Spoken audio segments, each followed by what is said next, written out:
नमस्कार साथियों, आप सभी का स्वागत है एजुकेशन लाइन में। दोस्तों, कक्षा 8 के लिए बोर्ड परीक्षा 2024 जो आपकी इस बार होने वाली है, तो विज्ञान का इम्पोर्टेंट पेपर है, वो इस वीडियो में हम देखने वाले हैं। तो चलिए दोस्तों, वीडियो स्टार्ट करते हैं। साथियों, आपको बता दूं कि जितने भी आपके पेपर होने वाले हैं, द्वार्षिक हो चाहे वार्षिक हो, सभी के पेपर है आपको इम्पोर्टेंट जो बोर्ड के द्वारा जारी होते हैं वो आपको मिल जाएंगे। तो चलिए दोस्तों, यहाँ पे स्टार्ट करता हूँ वीडियो में और सभी प्रश्नों को हम देख लेते हैं। ठीक है। और बहुत सारे प्रश्न दोस्तों आपको ऐसे मिलेंगे कि आप प्रीवियस ईयर के पेपर को अगर पढ़ेंगे तो आपको रिपीटेड मिलेंगे ऐसे कैसे। तो आप उन प्रश्नों को अच्छे से ज़रूर देख लेना। ठीक है। तो चलिए स्टार्ट करते हैं। पहला क्वेश्चन देखिए यहाँ पे। सही विकल्प का आपको चुनाव करना होगा। 4 ऑप्शन आपको दिए जाएंगे। निम्नलिखित में से किसको पीट कर पतली चादरों में परिवर्तित किया जाता है? बहुत बार प्रश्न रिपीट हुआ है, अर्धवार्षिक की बात करो चाहे वार्षिक की बात करो। तो यहाँ पे कौन सा क्वेश्चन है वो आपका सही आंसर रहेगा। एल्यूमिनियम आपको दिया गया है, फास्फोरस दिया गया है, सल्फर दिया गया है और ऑक्सीजन दिया गया है। तो पतली चादरों में पीट कर किसको परिवर्तित करते हैं अपन? जिंक वगैरह आपने पढ़ा है, वो सब इसमें आता है। ब्रेड अथवा इडली फूल जाती है, इसका कारण क्या है? तो यीस्ट कोशिकाओं में जो वृद्धि हो जाती है, इसके कारण होता है ये। दहन के लिए आवश्यक गैस है। दहन का मतलब क्या होता है? जलना। ठीक है। अगर अपन किसी चीज़ को जलाते हैं तो जलने के लिए क्या इम्पोर्टेंट है? ऑक्सीजन।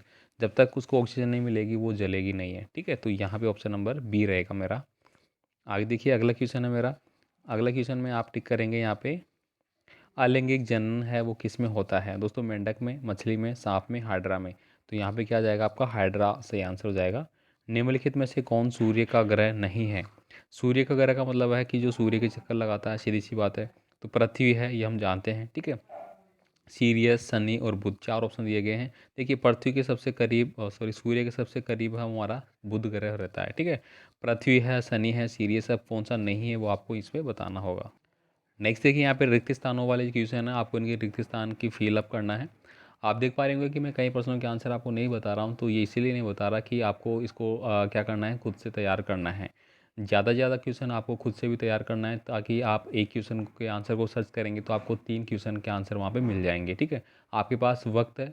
आपको बस इंपॉर्टेंट जो सीरीज है वो मैं बताता जा रहा हूँ। बाकी हम आगे आपकी परीक्षाएं जब नज़दीक रहेंगी तो आपको पूरा सॉल्यूशन के साथ पूरा पीडीएफ भी मैं प्रोवाइड कराऊंगा आपको। इसके लिए दोस्तों आपको हमारा जो एजुकेशन लाइन है उसका ऐप भी आपको मिल जाएगा। वहाँ पे आपको पीडीएफ फाइलें भी मिल जाएगी, टेस्ट वगैरह सब मिल जाएंगे, वहाँ पे आप इसको कर पाओगे। ठीक है। यहाँ पे देखिए, अगला क्वेश्चन है रिक्त स्थानों वाले। पहला क्वेश्चन है, किसी चुंबक का उत्तरी ध्रुव दूसरे चुंबक के उत्तरी ध्रुव को क्या करता है? देखिए, अगर यहाँ पे मैं बात करूँ एन और एस, इस प्रकार से दो रहते हैं, दोनों अलग अलग है। लेकिन एन और एन अगर मिलेंगे मेरे तो क्या होंगे? दोनों उसको क्या करेंगे? प्रतिकर्षित करेंगे। एस एस मिलेंगे तो प्रतिशत प्रतिकर्षित करेंगे। ठीक है। फसल उगाने के लिए पर्याप्त सूर्य का प्रकाश एवं मिट्टी से तथा पोषक तत्व आवश्यक है। तो मिट्टी से क्या है?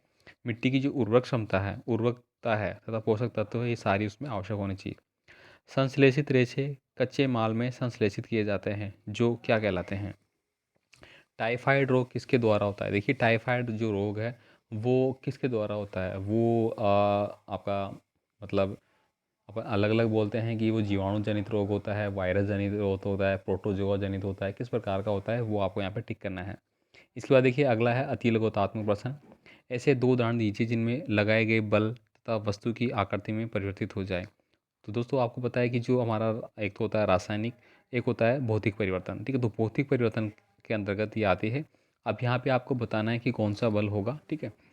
उपग्रह किसे कहते हैं? कृत्रिम एवं प्राकृतिक उपग्रह के एक एक उदाहरण आपको देना है। ईंधन क्या है? ईंधन के अपूर्ण दहन से होने वाली कोई 2 हानियाँ वो आपको बतानी है।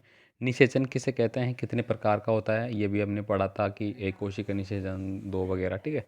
प्रवास से आप क्या समझते हैं? एक जगह से दूसरी जगह चले जाना। इसके लिए दोस्तों प्रवास कहते हैं, यानी कि आप रोज़गार की तलाश में जा सकते हैं, शिक्षा के लिए जा सकते हैं आप। ठीक है। रोज़मर्रा की ज़िंदगी के लिए जा सकते हैं, तो अलग अलग चीज़ें इसमें हो सकती है। खरपतवार, देखो ये प्रश्न आप रट लेना, हर बार आ रहा है। खरपतवार किसे कहते हैं? किसी एक खरपतवार नाशी का नाम आपको लिखना है। मतलब फसल के साथ अनावश्यक रूप से जो पौधे उग जाते हैं उनको अपन खरपतवार कहते हैं। अब यहाँ पे देखिए, लघुतात्मक प्रश्न है। घर्षण किस प्रकार शत्रु एवं मित्र दोनों हैं? उदाहरण द्वारा आपको बताना है। क्या तेज वर्षा के समय किसी लाइनमैन के लिए बाहरी मुख्यालय के लिए तारों की मरम्मत करना सुरक्षित है? व्याख्या कीजिए। बिल्कुल नहीं है। बरसात में क्या होगा कि जो पानी की बूंदें होंगी वो आपकी क्या करेगी? कनेक्टिविटी बना लेगी। एक बार यहाँ है, एक बार यहाँ है, तो ये क्या होगी? आपस में इसकी जो आयनाइज रहेगा इलेक्ट्रॉन्स, वो इसके इलेक्ट्रॉन्स के पास में आ जाता है, जिससे कि आपको करंट लगने का खतरा है वो बढ़ जाता है। इसलिए बारिश के मौसम में कभी भी खुले तारों को रिपेयर नहीं किया जाता है। तो आप आराम से व्याख्या सहित बता सकते हैं। आगे देखिए यहाँ पे है संश्लेषित रेशे क्या है कि 2 प्रकार के संश्लेषित रेशों के नाम बताना है। अब रेशे दोस्तों आपको अलग अलग पूछे जा सकते हैं कि मानव द्वारा निर्मित रेशे कौन से हो जाएंगे, ठीक है, नायलॉन वगैरह ये आपने पढ़ा है, ठीक है। हरी पत्तियों के ढेर को जलाना कठिन है परंतु सूखी पत्तियों में आसानी से आग लग जाती है, समझाना है। तो हरी पत्तियों में दोस्तों आपकी जो क्या बोलते हैं नमी है, पानी वगैरह, ठीक है, वो रहती है, ठीक है। इस वजह से वो क्या है जलने में कठिन होती है, जबकि सूखी पत्तियों में किसी प्रकार की नमी नहीं होती है। ये आप लिख सकते हैं अपने हिसाब से। सोना और चांदी को पिघलाने के लिए स्वर्णकार ज्वाला के किस क्षेत्र का उपयोग करते हैं? तो दोस्तों जो तेज लो होती है, ठीक है, जो तेज लो होती है, ठीक है, उसका वो उपयोग करते हैं, ठीक है। केरेटोस तथा प्रोकैरियोट्स में क्या अंतर है? पादप कोशिका का नामांकित चित्र है वो आपको बनाना है, ये इंपॉर्टेंट आपके लिए। मनुष्य में लिंग निर्धारित को रेखांकित चित्र द्वारा बताना है। एक सारणी बनाई, इसमें 5 अंतःस्रावी ग्रंथियों के नाम आपको लिखना होगा। ये दैट्स वेरी वेरी इंपॉर्टेंट है ये वाला, ठीक है। आवेश गुब्बारे द्वारा आवेशित गुब्बारे को प्रतिकर्षित करता है, जबकि अनावेशित गुब्बारा आवेशित गुब्बारे द्वारा आकर्षित होता है। ये आपको बताना है। देखिए आपने देखा होगा कई बार आप पेन लेंगे, पेन ले को आप क्या करना अपने सिर में जैसे आप पेन को थोड़ा सा रगड़ेंगे और किसी ऐसी हल्की चीज़ जो आपकी मान लीजिए कि कोई कागज़ का टुकड़ा है वगैरह है, उनके पास ले जाएंगे तो उससे क्या होगी, चीज़ें चिपकना शुरू हो जाएंगी। आप ये करके देख लेना। इससे क्या होता है कि जो आपने जहाँ पे भी जैसे कि आपने रगड़ा किसी चीज़ को, पेन को रगड़ा कहीं पे, तो वहाँ पे क्या आयनाइज हो गया, वो चीज़ क्या हो जाती है, आयनाइज हो जाती है। वहाँ पे क्या होता है, इलेक्ट्रॉन्स जनरेट हो जाते हैं, ठीक है। ठीक है, ये साइंस की लैंग्वेज है। इलेक्ट्रॉन जनरेट होंगे तो वो क्या होगी, उससे छोटे वाली चीज़ें हैं जिनको वो खींच सकता है, उसको क्या करेगा, आकर्षित करना स्टार्ट कर देता है। इस प्रकार से आप इसको समझ सकते हैं। पृथ्वी के अंदर भूकंप आने के कारण क्या है? तो ये बता सकते हैं कि पृथ्वी के अंदर अलग अलग प्रकार की आपने पढ़ा है कि सेलें विद्यमान है।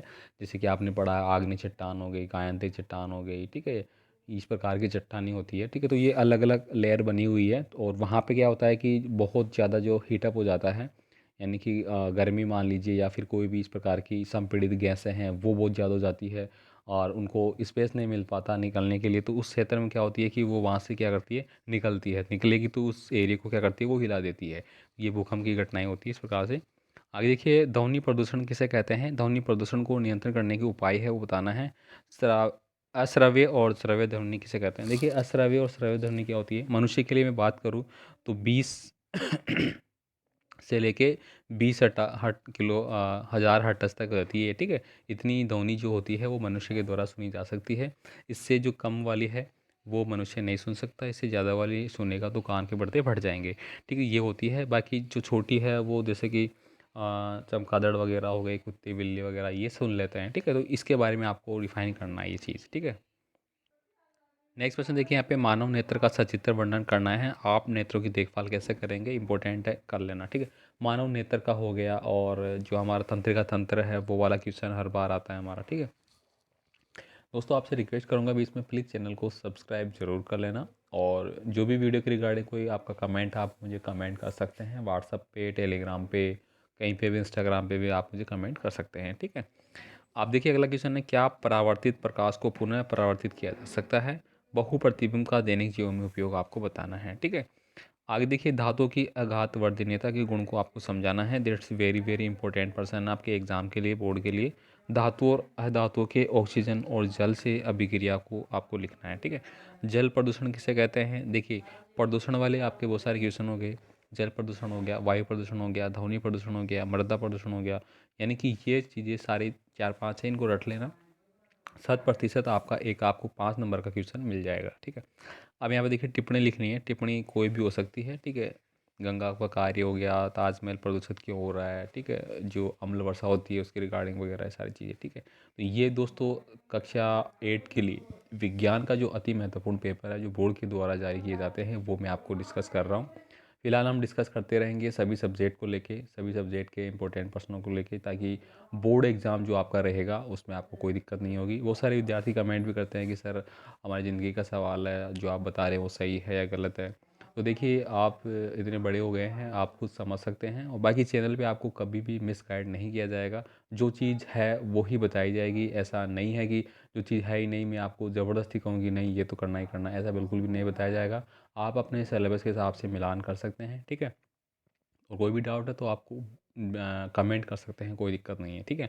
तो चलिए साथियों, मिलेंगे अगले वीडियो में अगले पेपर के साथ। तो आप कमेंट कर सकते हैं कि आपको मोस्टली जिनमें आपको लगता है कि इनमें मेरा स्कोर कम रह सकता है, उनके बारे में थोड़ा आप ज़्यादा डिस्क्राइब करिए, ज़्यादा समझाएं, तो वो भी मैं आपको कर दूंगा, ठीक है। धन्यवाद।